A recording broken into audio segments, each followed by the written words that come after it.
Bismillahirrahmanirrahim. Assalamualaikum warahmatullahi wabarakatuh. Alhamdulillahirabbil alamin.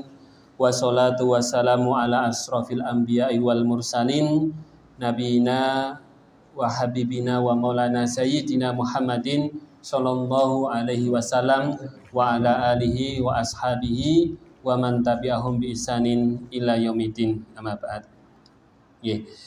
Bapak Ibu sekalian, jamaah salat maghrib yang dirahmati Allah Subhanahu wa taala. Alhamdulillahirabbil alamin. Malam hari ini kita bisa ngaji lagi bersama-sama. Malam hari ini saya menggantikan Ustadz Gani yang seharusnya terjadwal. Malam ini mungkin berhalangan, terus tadi sama Mas Gibran ya, dan saya dihubungi untuk kemudian mengisi pada kesempatan malam hari ini.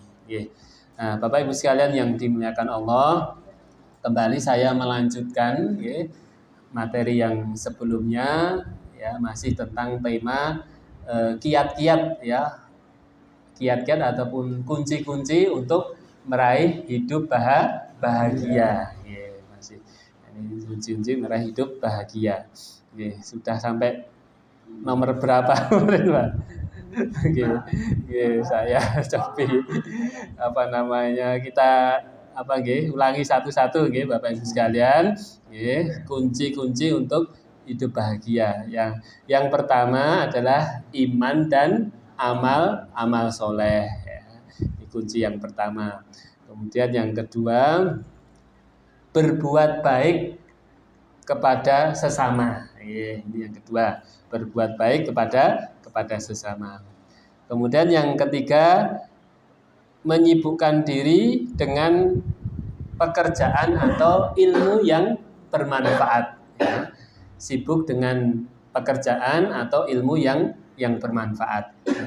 Jadi ini lebih kepada untuk mengalihkan begitu mengalihkan dari hal-hal yang yang menyedihkan atau membuat diri kita gelisah ya, galau dan semisalnya Bapak Ibu sekalian. Nah, itu bisa dialihkan dengan kita menyibukkan diri pada pekerjaan atau mencari ilmu ya yang bermanfaat. Nah, ini yang ketiga. Kemudian yang keempat adalah memusatkan pikiran untuk melakukan pekerjaan hari ini dan tidak dihantui oleh pikiran masa depan atau kesedihan masa lalu. Nah, ini yang keempat. Intinya kemarin konsentrasi pada apa yang bisa kita lakukan sekarang ini juga atau saat ini juga, tidak perlu mengkhawatirkan apa yang belum terjadi di masa yang akan datang, dan juga tidak perlu terlalu bersedih atau memikirkan apa yang sudah terjadi atau yang sudah berlalu. Yang sudah ya sudah begitu, nggak usah terlalu dipikirkan banget begitu. Nah, ini tidak membuat diri kita malah sedih atau kemudian tidak bahagia. Nah, kemudian yang keempat kemarin adalah memperbanyak zikir ya, memperbanyak zikir kepada Allah Subhanahu wa taala ya, sebagaimana firman-Nya, ala bidzikrillahi tatmainul qulub ya. Ingatlah, hanya dengan kita mengingat Allah, hanya dengan kita berzikir kepada Allah, maka hati akan menjadi tentram ya, jadi tentram. Nah, itu Bapak Ibu sekalian, jadi sampai 5 kunci ya untuk kita hidup bahagia. Nah, kita lanjutkan kunci yang keenam ya, kunci yang keenam agar kita bisa meraih hidup yang bahagia, yakni Waalaikumsalam warahmatullahi wabarakatuh. Monggo Bapak. Kunci yang keenam yakni sering menyebut nikmat Allah ya, sering menyebut nikmat-nikmat Allah, baik yang nampak maupun yang tersembunyi. Ya, saya ulangi, kunci yang keenam agar hidup kita bahagia adalah sering-sering menyebut nikmat-nikmat Allah, ya, baik yang nampak maupun yang tersembunyi. Nah, ini Bapak Ibu sekalian, ya.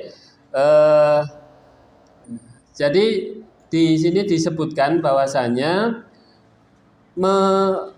mengetahui ataupun mengenali, ya, nikmat-nikmat Allah dan selalu menyebut-nyebutnya, ini adalah salah satu faktor, ya, ataupun kunci yang kemudian dapat mengusir, ya, keresahan dan juga kesedihan, ya, dan juga bisa mendorong seorang hamba untuk bersyukur, ya, dengan derajat syukur yang paling tinggi, ya, dengan derajat syukur yang paling tinggi, walaupun dia itu tertimpa kemiskinan, sakit ataupun musibah lainnya, ya.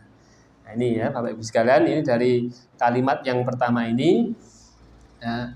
Jadi kalau kita ingin bahagia, ya, di dalam hidup ini, sering-seringlah menyebut nikmat Allah yang sudah kita dapatkan, sudah kita terima, ya. Karunia-karunia Allah yang kemudian kita rasakan di dalam hidup ini, itu mari kita kemudian sering-sering sebutnya, mari sering-sering kita ingat begitu, okay? Atau bahkan sering-sering kita ceritakan, ya, kepada orang lain, kepada orang-orang yang ada di sekitar kita, ya.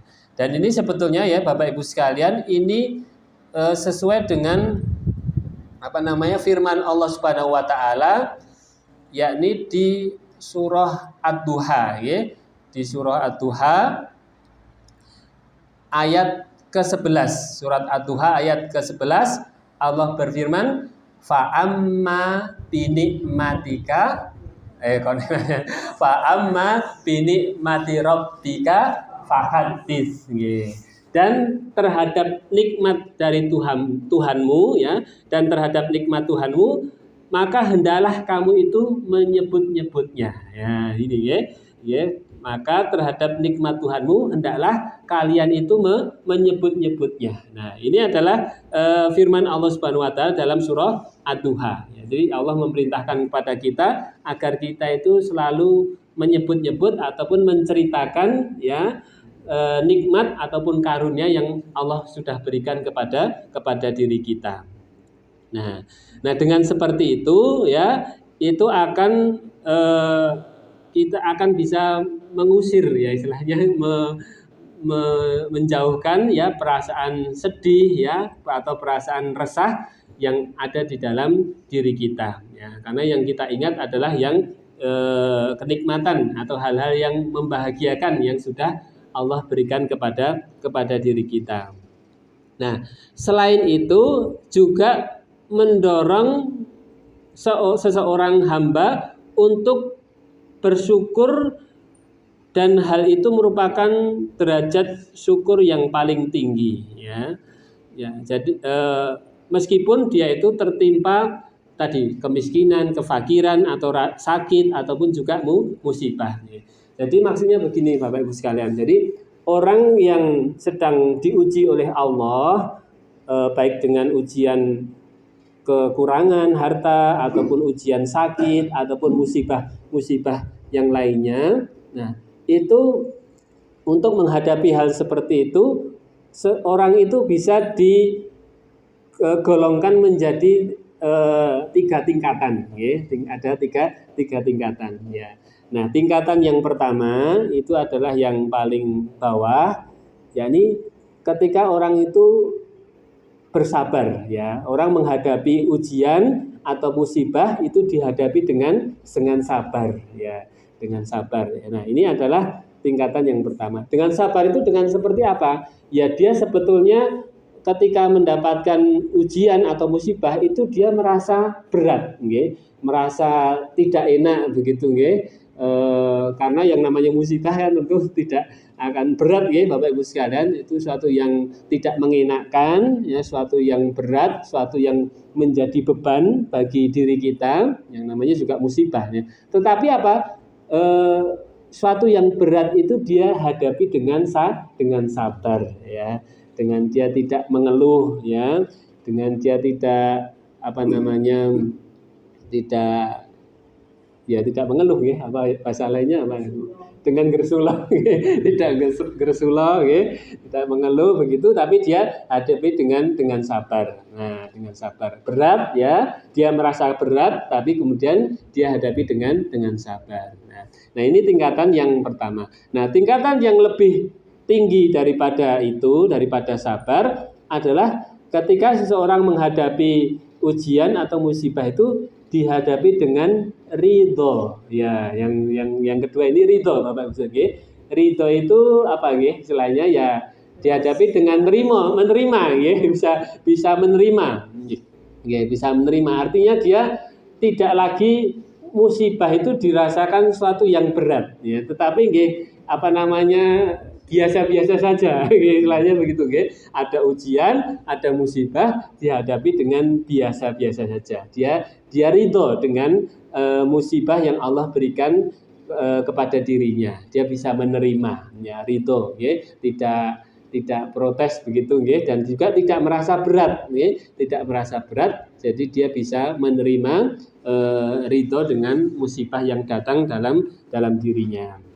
Nah, ini tingkatan yang ridho ini lebih tinggi daripada sabar tadi, karena kalau sabar kan masih merasa berat gitu, tetapi dia bersabar dengan yang berat itu, ya, yang berat itu dihadapi dengan sabar. Tapi kalau ridho ini sudah bisa menerima, ya, tidak lagi ujian itu dirasakan dengan berat, dia bisa menerima. Nah, kemudian tingkatan yang lebih tinggi adalah bersyukur, ya. Ada ujian, ada musibah kok malah bersyukur. Nah, itu dia artinya ujian dan musibah itu dihadapi dengan senang, ya. Jadi tidak lagi merasa berat dan juga tidak lagi hanya sekedar biasa-biasa saja, tetapi dia malah merasa senang, ya, dapat ujian, dapat musibah malah senang, dan dia malah kemudian bersyukur, ya, alhamdulillah kok dapat ujian, alhamdulillah kok dapat musibah, nggih. Nah, yang seperti ini gimana, Bu? Nggih, sulit, nggih, angel begitu, nggih, jarang begitu, nggih. Ada musibah kok malah senang begitu, nggih. Nah, ini langka, istilahnya, ibaratnya langka, nggih. Nah, ya makanya karena langka ini Bapak Ibu sekalian, ini diletakkan di derajat atau level yang paling tinggi, ya. Ya, kenapa kok apa ada, Mas, kok orang dapat musibah kok malah senang, malah bersyukur gitu, ya ada, Bapak Ibu sekalian, namun memang langka, Nah, kenapa kok ada, kok bisa orang dapat musibah atau ujian kemudian malah senang, malah bersyukur, ya, karena ya di balik musibah atau ujian itu Bapak Ibu sekalian itu banyak banyak keutamaan yang kemudian dijanjikan oleh Allah Subhanahu wa taala. Misalnya orang yang mendapatkan musibah itu, ya, kalau kemudian dia bersabar, misalnya begitu, bersabar, maka musibah itu bisa menghapuskan dosa-dosanya, bisa menghapuskan dosa-dosanya, ya. Jadi kita tidak perlu istighfar, tidak perlu bertobat, tetapi dengan sarana musibah yang menimpa diri kita, lalu kita bersabar, itu kemudian bisa menghapuskan dosa-dosa kita, secara otomatis, enak napa enak mboten enak apa enak, Bu, jadi istilahnya terhapus secara otomatis, auto delete begitu istilahnya mungkin, terhapus secara otomatis, tidak perlu istighfar, tidak perlu tobat, tetapi bisa terhapus secara otomatis. Itu sarana atau dikarenakan bersabar atas ujian atau musibah yang menimpa diri kita. Nah, karena dapat ini apa tadi penghapusan ya, secara otomatis ya, maka ya tadi alhamdulillah ya, merasa bahagia ya dengan musibah ini, dia bisa menghapuskan dosa-dosanya. Nah, atau kalau tidak Bapak Ibu sekalian, ternyata juga kalau seorang itu dapat musibah, dapat ujian, lalu dia itu bersabar, itu juga selain menghapuskan dosa, bisa menaikkan derajat. Bisa menaikkan derajat seseorang di sisi Allah Subhanahu wa taala. Nah, ini makanya orang juga wah alhamdulillah apa namanya? Dapat ujian, dapat musibah, dia punya harapan semoga atau mugi-mugi itu bisa menambah derajatnya di sisi Allah Subhanahu wa taala. Nah itu Bapak Ibu sekalian, itu di antara keutamaan yang didapatkan oleh mereka yang mendapatkan ujian dan musibah ya dari Allah Subhanahu wa taala ya. Kalau orang mengetahui hal tersebut ya, ada keutamaannya, terus kemudian dia bisa merasa senang ya, ataupun bersyukur atas musibah yang menimpa dirinya tadi. Nah, kemudian Bapak Ibu sekalian yang dimuliakan Allah,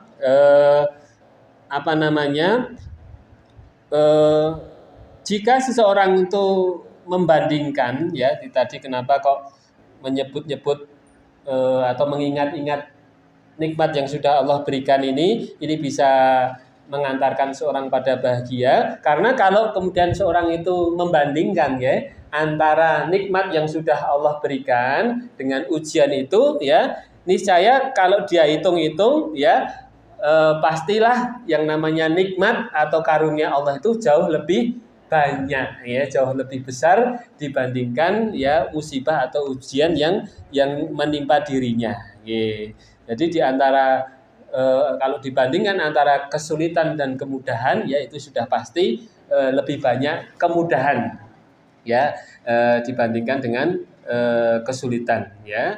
Sampai ya di dalam surat apa itu Bapak Ibu sekalian ya, Al-Insyirah yang yang fa inna ma'al usri yusra, inna ma'al usri yusra. Itu surah apa itu? Sesungguhnya setelah kesulitan itu akan ada kemudahan, dan setelah kesulitan itu akan ada kemudahan. Itu sampai diulang 2 kali begitu nggih. Allah sampai mengulang 2 kali ya, padahal sebetulnya 1 kali saja sudah cukup ya. Kalau itu yang mengatakan atau yang menjanjikan itu adalah Allah Subhanahu wa taala ya, Allah itu tidak pernah mengingkari janjinya nggih. Jadi sebetulnya sekali saja cukup ya Allah mengatakan, tetapi di sini Allah sampai mengulanginya 2 kali ya, ini untuk semakin menegaskan untuk semakin memberikan keyakinan kepada hamba-hambanya bahwasanya ya setelah kesulitan itu pasti ada kemudahan. Setelah kesulitan itu pasti ada kemudahan. Nah, itu istilahnya sampai diulang 2 kali. Nah, ini agar kita itu semakin yakin bahwasanya ya tidak ada kok setelah sulit itu terus sulit sulit terus sulit itu enggak ya, pasti setelah kesulitan itu akan ada kemudahan ya. Itu adalah janji Allah Subhanahu wa taala ya. Sampai ada perkataan dari salah seorang sahabat itu ya, sahabat mengatakan andai kesulitan itu masuk ke dalam celah-celah batu gitu ya Bapak Ibu sekalian. Kesulitan itu masuk ke dalam celah-celah batu, niscaya ya kemudahan itu akan mengejarnya ya, akan ikut masuk begitu ya. Artinya ya di mana ada kesulitan, kemudahan itu akan segera mengiringinya, akan segera menyusulnya. Nah, itu gitu Bapak Ibu sekalian ya. Nah, ini itu sampai diibaratkan seperti itu ya. Nah, yang artinya untuk tadi semakin menegaskan ya bahwasanya setelah kesulitan itu akan kemudahan. Nah, jadi itu tadi Bapak Ibu sekalian, kenapa kita diminta untuk mengingat-ingat nikmat Allah ya? Karena dengan kita menghitung-hitung nikmat Allah Subhanahu wa taala ya ibarat juga Nabi mengatakan wa in ta'uddu nikmatallahi la tuhsuha. Andai kalian itu menghitung nikmat-nikmat Allah, niscaya kalian itu tidak akan mampu ya, tidak akan bisa ya, karena saking banyaknya nggih nikmat Allah itu nggih. Nah, Bapak Ibu sekalian yang dimuliakan Allah ya,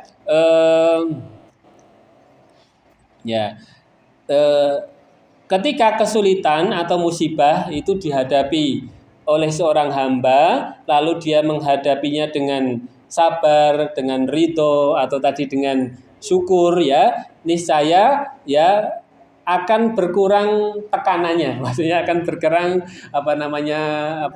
beratnya, ya akan berkurang beratnya, akan terasa lebih ringan juga bebannya, dan harapannya adalah mendapatkan pahala serta ganjaran dari Allah Subhanahu wa taala. Ya. Nah, jadi kemudian di sini dikatakan beribadahlah kepada Allah dengan sabar dan ridho, maka dengan seperti itu akan menjadikan sesuatu yang pahit itu menjadi manis ya. Dan manisnya itu adalah pahala yang itu akan melupakan pahitnya kesabaran ya. Jadi kalau orang itu mengingat manisnya pahala atau mengingat manisnya ganjaran yang Allah janjikan kepada seseorang ketika mau bersabar ya, itu akan bisa mengurangi pahitnya sabar tadi nggih. Tadi kan memang sabar itu pahit nggih Bapak Ibu sekalian ya. Tetapi tadi itu akan bisa berkurang rasa pahitnya kalau seseorang itu ingat dengan manisnya janji dan juga pahala yang Allah akan berikan. Nah, tadi di awal Bapak Ibu sekalian yang dimuliakan Allah, tadi disebutkan bahwasanya hendaklah ya kita itu mengingat nikmat-nikmat Allah, baik yang nampak maupun yang tersembunyi. Apa contohnya Bapak Ibu sekalian kalau yang nampak itu, nikmat Allah yang nampak, misalnya nopo yang nampak itu, yang nampak ya apa yang terlihat ya, apa yang kemudian bisa kita lihat, yang bisa kita rasakan secara langsung, ya baik itu nikmat berupa harta benda, mungkin juga kendaraan, tempat tinggal, keluarga, punya pasangan hidup, punya anak, cucu dan sebagainya, menantu dan sebagainya ya. Itu kemudian juga kesehatan, terus apa lagi Bapak Ibu, kesehatan, terus ya berbagai fasilitas ya, ataupun juga rezeki yang kita terima ya, mungkin juga pekerjaan dan lain sebagainya. Banyak lah gitu Bapak Ibu kalau kita hitung-hitung. Nah, semua itu adalah diantara contoh-contoh nikmat dari Allah yang tampak ya, yang nampak di dalam kehidupan kita.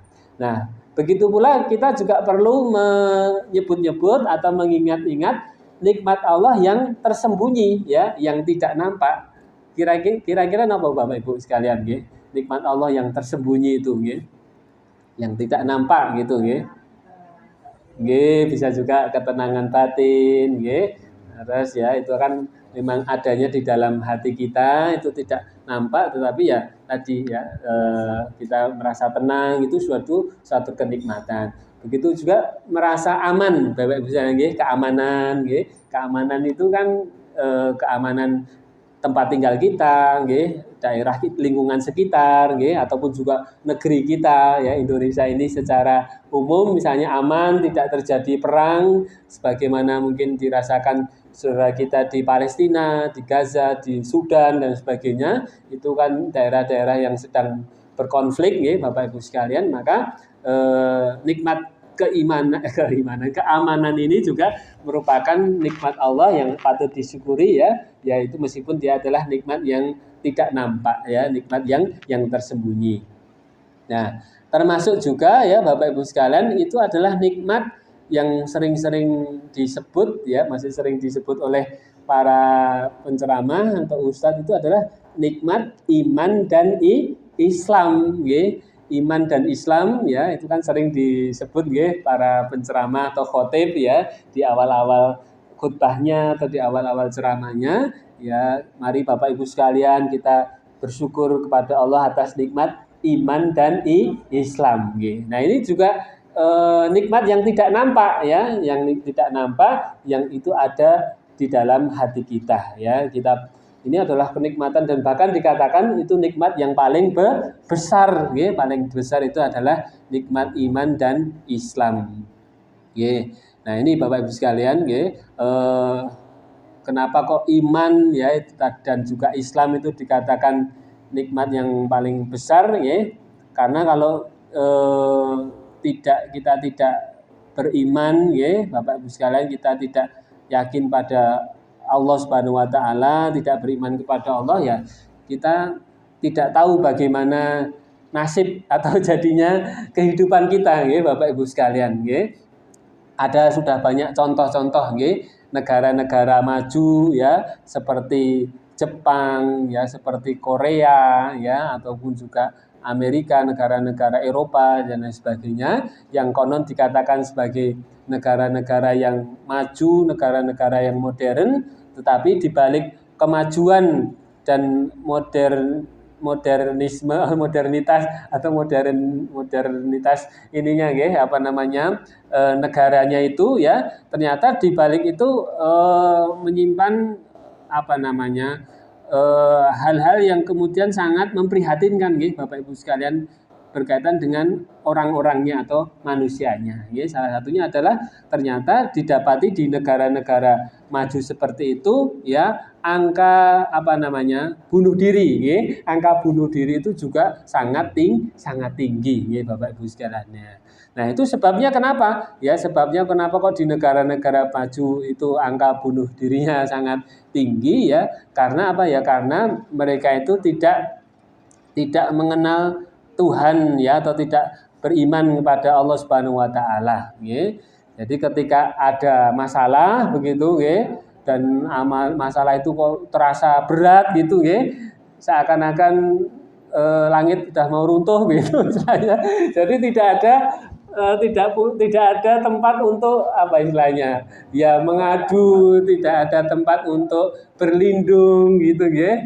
Tidak ada yang kemudian diharapkan pertolongannya ya. Nah, sehingga ya akhirnya ya sudah nyerah begitu ya. Setelahnya akhirnya menghabisi dirinya sendiri begitu ya. Bunuh diri itu dianggap kemudian jalan pintas ya untuk kemudian hilang atau rampung gitu ya. Mati wis rampung gitu ya.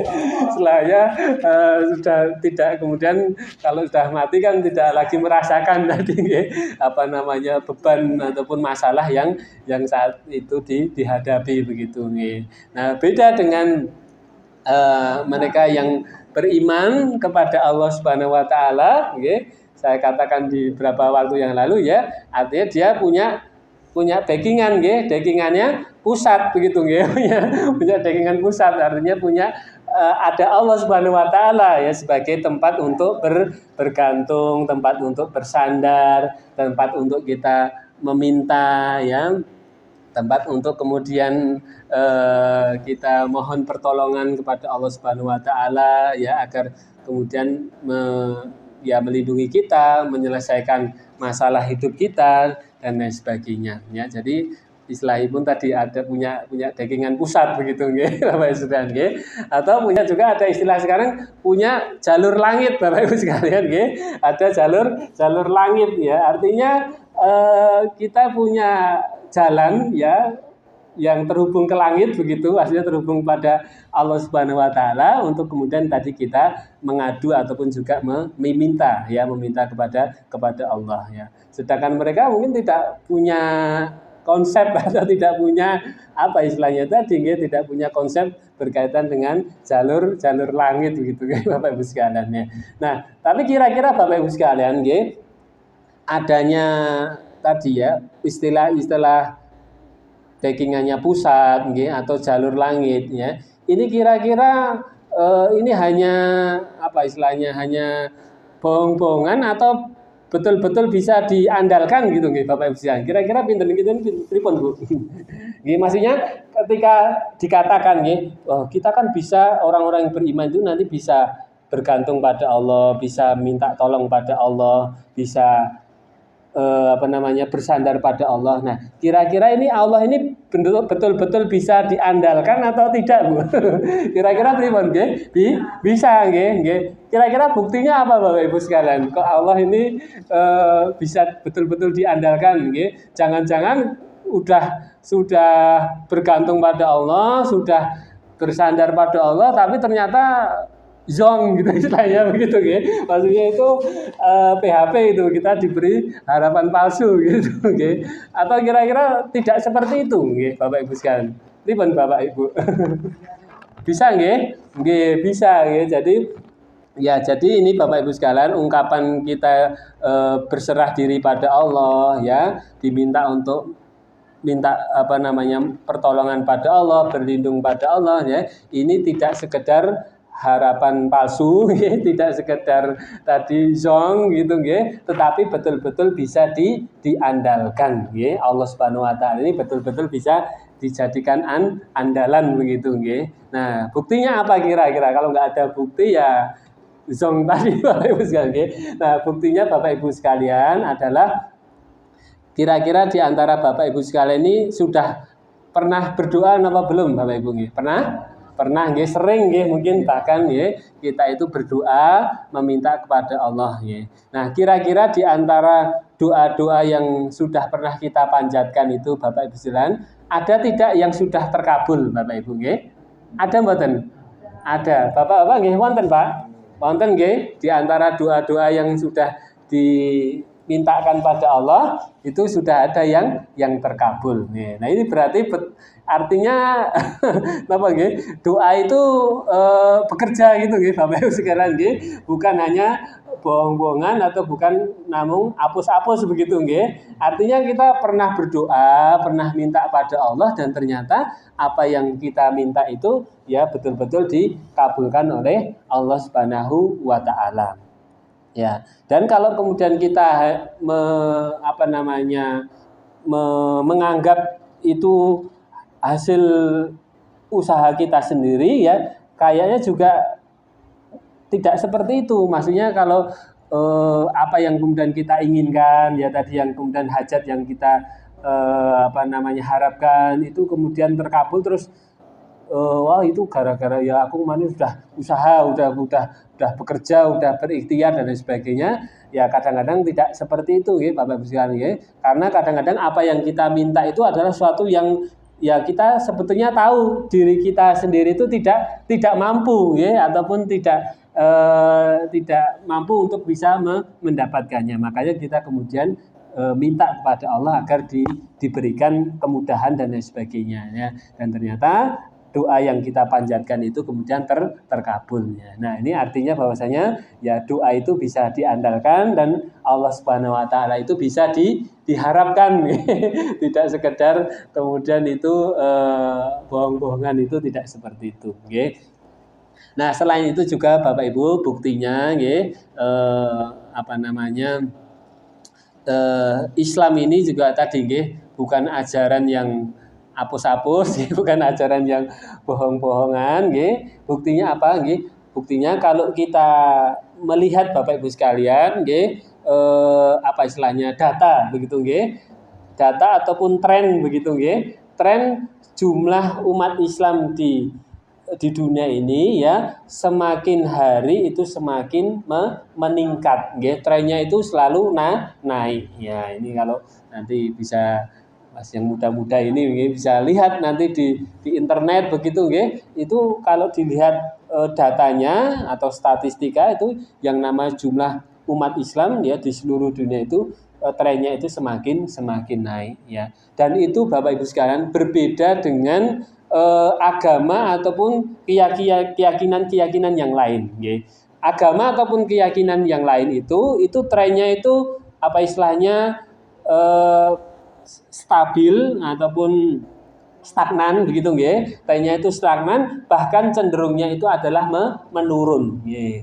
Hanya Islam saja yang itu trennya naik. Ya selebihnya itu semuanya ya stagnan atau bahkan menurun. Nah, ini juga menunjukkan apa Bapak Ibu sekalian ya, artinya semakin lama ya semakin banyak ya orang yang kemudian percaya kepada Islam, ya. Karena kalau ajaran Islam itu tidak beneran gitu ya Bapak, cuma bohong-bohongan, cuma apus-apus gitu ya orang akan meninggalkan lama kelamaan ketahuan, oh Islam ini jebul gur apus-apus iki ora tenanan begitu ya wah aku tak anu lah istilahnya apa namanya tak pindah agama dan sebagainya ya, akan seperti itu. Tapi yang terjadi malah sebaliknya ya, kita merasakan ya ternyata ya di dunia ini semakin banyak orang yang memeluk agama Islam. Artinya Islam ini semakin meyakinkan ya kebenaran Islam. Nah, selain itu juga Bapak Ibu sekalian ya, kita juga menyaksikan ya orang-orang yang berangkat tindak haji atau umroh itu semakin lama juga semakin banyak semakin banyak. Artinya kalau haji umroh atau Islam itu hanya hapus-hapus tadi ya orang akhirnya harusnya kalau sudah sampai sana wah kapok aku jebul ora tenan, maksudnya jebul apa yang dia rasakan itu enggak seperti harapannya begitu istilahnya cuma ternyata di sana di Mekah Madinah itu cuma begitu aku wis ndonga ning kono ya ternyata ora dikabulne misalnya aku sudah ibadah begini begitu kayaknya juga cuma biasa-biasa saja, saya enggak merasakan apa-apa. Nah itu jarang Bapak Ibu jarang terjadi orang yang kemudian sudah pergi haji ataupun umroh tidak datang Mekah atau Madinah, yaitu kebanyakan orang itu malah istilahnya kangen gitu rindu ya, besok kapan bisa ke sana lagi dan ke sana lagi Yang banyak kan malah seperti itu pengen balik lagi. Jarang yang kok terus kapok aku sudah wis bayar larang-larang orang itu apa-apa gitu Itu jarang Bapak Ibu Nate mireng mboten Bapak Ibu ada tetangga ataupun warga sekitar sini misalnya sudah pulang dari haji atau umroh kok malah kapok gitu. Nah, kebanyakan tidak seperti itu kebanyakan malah merasa seneng, bahagia begitu pengen kapan-kapan lagi bisa berangkat ke sana Nah, artinya apa? Ini ya istilahnya tadi bahkan tadi semakin hari semakin dari tahun ke tahun semakin banyak tidak hanya juga jamaah dari Indonesia tapi juga dari berbagai negara ya itu semakin banyak yang datang ke sana. Jadi kalau kemudian kok orang-orang itu pada kecewa gitu misalnya ya pasti tidak akan berangkat lagi gitu Bapak Ibu Ibaratnya kita itu piknik gitu ke pantai gitu Jadi pantai Parangtritis itu pemandangannya bagus dan lain sebagainya Nah, terus kita ke sana kok ternyata enggak seperti harapan ya besok-besok kita enggak mau datang ke sana lagi. Nah begitu gambarannya ternyata Bapak Ibu sekalian kalau sesuatu itu memberi atau sesuatu itu bermanfaat sebagaimana di dalam Al-Qur'an itu juga disebutkan Bapak Ibu sekalian, yakni di dalam surah Ar-Ra'd ayat ke-17 artinya saja saya bacakan artinya di dalam surah Ar-Ra'd ayat 17 ini Allah berfirman, adapun yang namanya buih untuk adapun buih itu akan hilang sebagai sesuatu yang tidak ada harganya. Ibaratnya buih itu akan hilang sebagai sesuatu yang tidak ada harganya. Sebaliknya adapun yang memberi manfaat kepada manusia, maka ia akan tetap di bumi. Adapun yang memberi manfaat kepada manusia, maka ia akan tetap di bumi. Demikianlah Allah membuat perumpamaan. Jadi itu istilah kaidahnya gitu Bapak Ibu sekalian. Sesuatu itu kalau tidak manfaat begitu tidak ada gunanya, ya lama kelamaan akan hilang tidak akan tidak akan dipedulikan, tidak akan diingat-ingat ibaratnya tadi buih yang tidak ada manfaatnya. Tetapi kalau sesuatu itu bermanfaat kata Allah, maka dia akan kekal di bumi dia akan tetap di bumi karena memang manfaatnya. Nah, ini begitu pula Islam Islam ini karena Islam itu satu yang ajaran yang yang hak, yang benar, dan juga bisa kita rasakan manfaatnya, maka insya Allah ya Islam ini ya sebagaimana janji Allah juga dia akan kekal ya, akan tetap ya di bumi ini. Nah itu Bapak Ibu sekalian, itu tadi kembali tentang apa tadi kok sampai situ tadi, nikmat Allah yang tersembunyi ya, diantaranya itu adalah nikmat iman dan juga Islam. Islam ini juga sebuah kenikmatan Bapak Ibu sekalian. Kita tidak bisa bayangkan kalau kita itu bukan memeluk agama Islam Nah itu nggak tahu kita sudah jadi apa gitu Bapak Ibu sekalian Alhamdulillahnya kok kita itu dapat hidayah Islam Bapak Ibu sekalian, baik itu hidayah yang sudah kita dapatkan sejak lahir ya karena kedua orang tua kita, itu juga suatu yang patut kita syukuri Bapak Ibu sekalian itu sudah luar biasa kita punya orang tua yang dari dulu misalnya beragama Islam sehingga kita sebagai anak itu juga ikut menjadi seorang muslim Nah, tinggal nanti kita tambahi belajar gitu tambahi terus sinau belajar agar jangan sampai ya kita itu Islamnya Islam apa Bapak Ibu sekalian, Islam karena keturunan begitu nggak hanya sekedar keturunan. Ya karena keturunan itu juga sudah bagus, tetapi jangan hanya berhenti kita itu Islam gara-gara cuma keturunan saja tetapi kita naikkan levelnya ya, selain karena keturunan tapi juga karena kita berislam ini karena betul-betul kita itu sudah paham gitu sudah mengkaji, sudah mempelajari atau mungkin sudah kita banding-bandingkan dengan agama lain, terus kemudian ternyata semakin dipelajari ya ini semakin membuat kita itu mantap gitu untuk kemudian beragama Islam. Ya, dengan kita beragama Islam ini Bapak Ibu sekalian kita jadi tahu siapa Tuhan kita siapa Tuhan kita yang harus kemudian kita sembah Bapak Ibu sekalian Coba kalau kita itu tidak dapat hidayah Islam ya mungkin ya bisa jadi ya kita itu sudah menyembah mungkin dewa-dewa gitu Bapak Ibu sekalian di agama lain itu itu kan entah di agama Buddha itu agama Hindu itu kan ada patung-patung gitu Nah, jangan-jangan kalau kita nggak dapat hidayah Islam yang kita sembah seperti itu Bapak Ibu patung-patung begitu Nah, kan mungkin kadang-kadang kita pikir wah, mungkin wajar ya namanya dulu orang-orang jahiliyah di zaman Nabi itu kok nyembah patung, menyembah berhala gitu Kadang-kadang kita mikir, oh ya maklum lah itu zaman dahulu, zaman jahiliyah Tapi ternyata Bapak Ibu sekalian di zaman modern seperti sekarang ini saja itu ternyata juga masih banyak masih banyak juga ya sebagian orang itu juga menyembah patung, menyembah dewa-dewa, menyembah salib gitu Mungkin juga saya jarang-jarang main ke gereja nggak tahu di dalam gereja itu kayaknya juga banyak patung-patung juga Bapak Ibu sekalian entah patung Yesus atau entah patung Bunda Maria ataupun tadi ya salib dan lain sebagainya.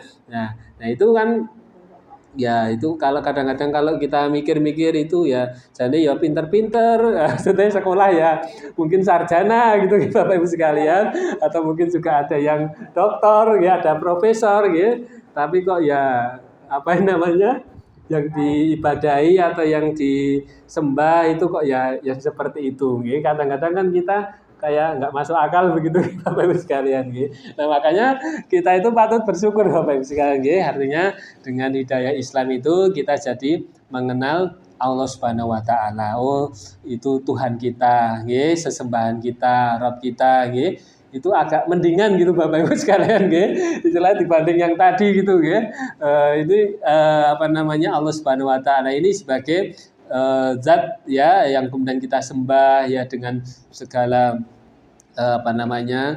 nama-namanya yang agung dan mulia, dengan sifat-sifatnya yang agung dan mulia ya, yang itu kemudian luar biasa lah, yang terbaik begitu Bapak Ibu sekalian. Kalau dibanding-banding itu insyaallah Allah Subhanahu wa taala yang terbaik lah ya, yang paling agung dan yang paling mulia Dan itu Bapak Ibu sekalian ya orang mencari mencari sesembahan nggih, itu sebetulnya juga fitrah nggih Bapak Ibu sekalian nggih. Kadang kan kita sering melihat nggih, orang-orang yang ada di pedalaman gitu nggih, yang ada di hutan itu nggih, itu kan istilahnya tidak ada yang nyuruh mereka itu ibadah gitu nggih Bapak Ibu nggih.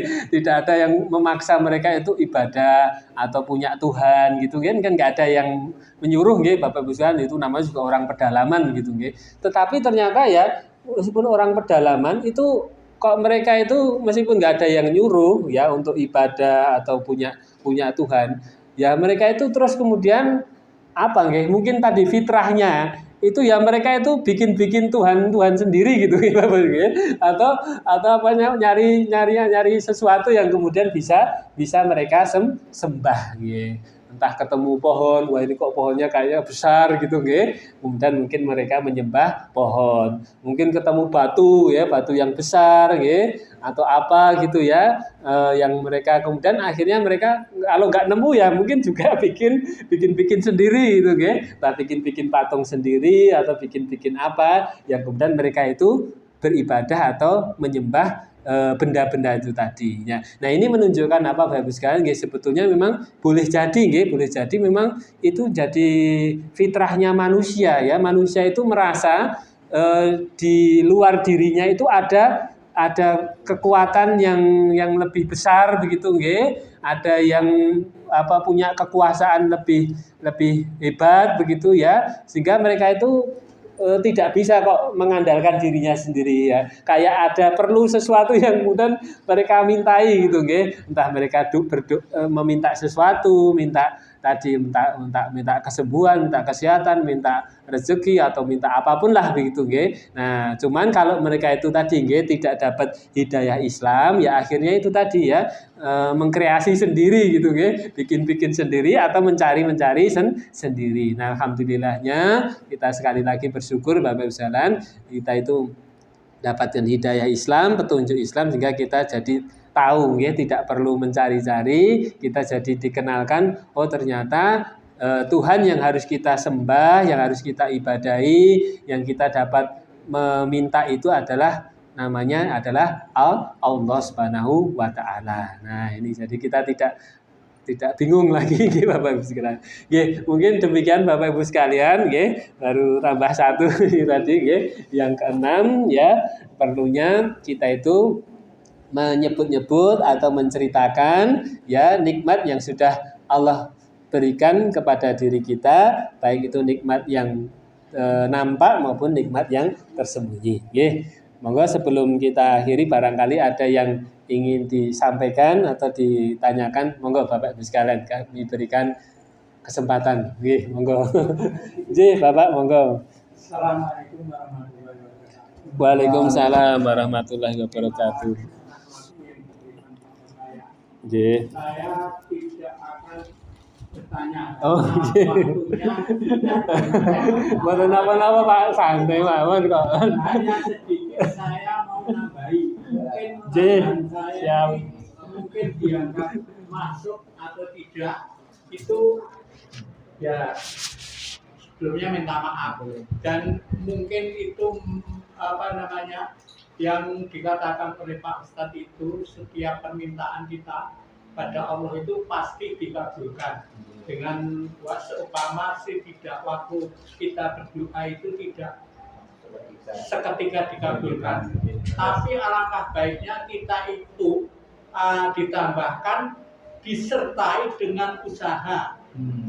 Contohnya usaha gimana? Seumpama kita berdoa mudah-mudahan anak saya bisa lulus dari sana, bisa lulus. Kalau anaknya tidak disuruh sekolah, tidak disuruh berdoa atau tidak, jadi saya berinisiatif. Kalau tidak disertai dengan berdoa atau usaha itu kan saya kira ya itu namanya ya kejogjan. Sepertinya kita itu kejatuhan rembulan.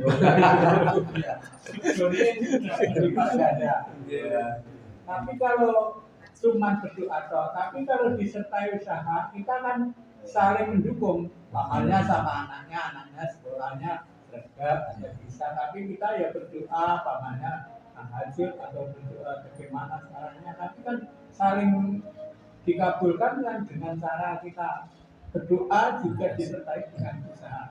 Yang itu terima kasih. Wassalamualaikum warahmatullahi wabarakatuh. Waalaikumsalam Maaf warahmatullahi boleh wabarakatuh. tambahan. Nggih, leres malah saya sangat Bapak. Nggih, betul nggih yang disampaikan Bapak tadi ya. Jadi Bapak Ibu sekalian, betul kita itu tidak hanya kemudian cukup berdoa saja ya, tetapi memang kita itu harus mengerjakan istilahnya sebab ya, ataupun menjalani sebab, ataupun istilahnya mengerjakan apa yang menjadi sunatullah ya, yang berjalan di muka bumi ini. Jadi Allah itu memang sudah juga menetapkan sunatullah ya, artinya orang itu kalau mau tadi dicontohkan Bapak tadi pengen lulus sekolah ya harus sekolah ya, istilahnya kalau orang tidak sekolah kok pengen sekolah ya itu istilahnya pun tidak nyambung gitu istilahnya.